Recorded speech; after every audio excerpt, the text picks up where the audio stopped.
interview, which we are really excited about today, for part of our World Book Day celebrations for 25 years. You've heard from us anyway throughout today, and this is just another exciting opportunity to hear from another amazing award-winning author, and you're probably well aware of Joanna's series already, but we're joined by Joanna Nadin, and we're also joined by Lenny from Ormiston Rivers.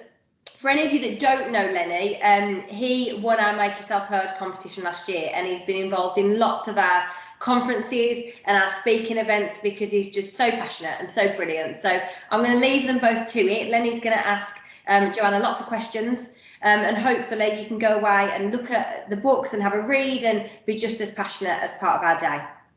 Over to you, Lenny. Thank you. So can you tell us a bit about your book? The worst class in the world in danger. This is the book here that you're talking about. Yes. And this is a special £1 book for World Book Day, and it's about class 4B, who are the worst class in the world, except really they're not. They're just having a lot of fun as well as doing their learning. And it's about what happens when a celebrity author comes to the school, Mavis Grady, Danger Lady, who's been an explorer and wrestled all these terrifying animals. And they're set a task, which is to write their own autobiography, which is the story of something that happened to you. And they all try to make dangerous things happen in order to write something exciting. So it's a book that celebrates books and reading and writing. But also it's a book that tells us that we've all got a story to tell, even if we're not famous and even if we haven't done anything spectacular, we've all got something important to say. Oh, wow, that sounds amazing. So obviously this book is part of a series. Why do you think that we should all read this series? Because it's about kids like you. It's about all the classes that I've been into in schools. It's about my daughter's class at school, the class I was in at school. And these classes are everyone's not necessarily getting A's for all their work. They're not the super academic stars. We're just ordinary kids. And sometimes chaos happens and sometimes fun happens. And so I think you'll all recognise yourselves in the book. I'm certainly in the book. My little brother is in the book, and all sorts of people I know, people I've met when I go into schools. Lenny, you might find yourself in a book one day as well. Hopefully. So in this book, which character is your favourite? My favourite character to write is Manjit. I don't know if you can see. He's the little one down here. Stanley narrates the book, so he tells us the story, but his best friend is Manjit Morris. Manjit is based on my little brother, James, who was always coming up with these far-fetched stories when he was little and these big ideas.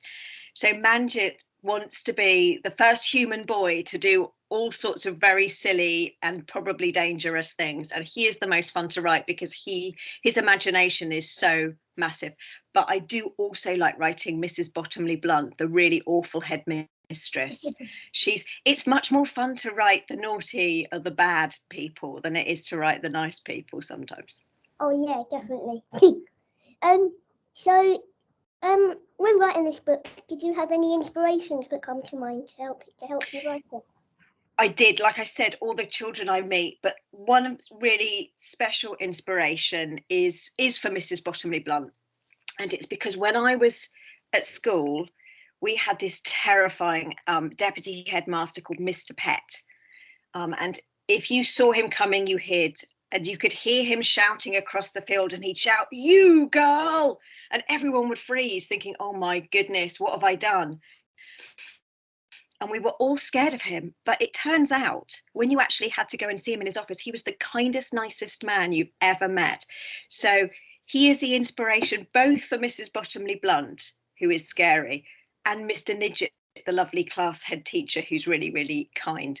So he's been a real inspiration for this book. And he actually died before the books were published, which is really sad. But the first book in the series is dedicated to him. And I'm still in touch with his sons, who are my age pretty much. And I send them copies of the books, which is really nice. Oh, that's lovely. So this World Book Day, marks the 25th anniversary. What do you think makes this World Book Day in particular quite special? I think, well, 25 years is a massive landmark for anything anyway. And it's kept going even through the pandemic, which is amazing. But World Book Day is so important. These books, these little books, for I think it's 1 in 8 children, this will be the first book they ever own. And I think that is amazing. And when I was a child, I did have some books, but not loads and loads of books because we couldn't afford them. So I spent a lot of time in libraries borrowing books, which is another great place to get them. But to be able to get a book like this with your £1 voucher would have been lovely at school. And I think that is an amazing thing. And so World Book Day does that. It gets books into the hands of readers who might not even known that they were readers. Yeah. So the theme of World Book Day this year is You Are the Reader. And what do you think this means to you? It like I said, it means about us all. This is why I wrote this book with the theme in it, that we've all got stories to tell and we all can find different books to read. We don't all have to read the same book. We don't have to read the books that some teachers think are important or our parents say we should. We can read funny books, or we can read comic novels. We can read all sorts, or non-fiction books. We are all readers really at heart, but we need to find the right book sometimes. So it's really about saying, doesn't matter what you read, reading itself, just reading for pleasure. Did you know it makes you better at maths and English and all these things? It will make you a kinder person because the more you read, the more you understand how other people feel. It teaches us something called empathy. So reading for pleasure, and doesn't matter what you read, is really important. Yeah, definitely. So why do you think it's important for young children in particular to read regularly? Reading, when I was a kid, reading showed me all these different lives that were possible. I grew up in a really boring town in Essex. Nothing much happened there. And if I hadn't read, I wouldn't have known that there were all these different jobs and different things that I could have done when I grew up. And so reading showed me, I mean, obviously it showed me there were a lot of things you could do if you fought dragons, and that's not really possible in real life. Yeah. But it did show me. I read a book called The Swish of the Curtain, and it was about a girl who wanted to be an actress and that really inspired me. And I went off and I did drama at university because of that book. And it shows you who you might be and what sort of world you might help to build one day. So that's why, for me, reading is important, plus all the empathy stuff and it making you better at maths and English. Yeah. So you've written more than 80 books. You've won a ridiculous amount of awards. And so how do you think students can start to write? So like what's your advice? That's a really good question. First, my advice usually comes down to two things. One, read as much as you can, because the more you read, the more your brain, without you knowing it, starts to understand how story works. And you understand you need a beginning, a middle, and an end. And you need a character who changes a little bit by the end of the book. So that's my first thing, read a lot. The second thing is write a little bit every day. And again, like the reading, it doesn't matter. You don't need to be writing stories necessarily. You could be writing little notes. You could be writing a diary. But when you're writing, just think about the way that you're writing. And the more you write, it's like muscle memory. So it's like practicing playing violin or doing any sport. The more you do it, the better you get at it. And writing definitely works in exactly the same way. So doing it all the time is really important as well. Cool. So over your career, you've had like many roles. And what's been your proudest moment? I have done all sorts of things. I used to work for the Prime Minister, but that is not my proudest moment. I think my proudest moment was getting a Blue Peter badge, which was really exciting for me because as a child I'd wanted one and never got one. And then I got it's so cool. And then I got to go and be on Blue Peter, which was just amazing. And I got a badge, and we had to do some silly exercise things in the studio.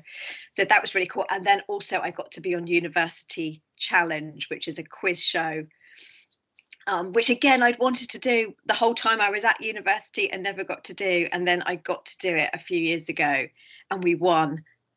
And that was just amazing. So they're not really to do with books or to do with my work. They're to do with things that I wanted to do as a child, basically, and never got to do.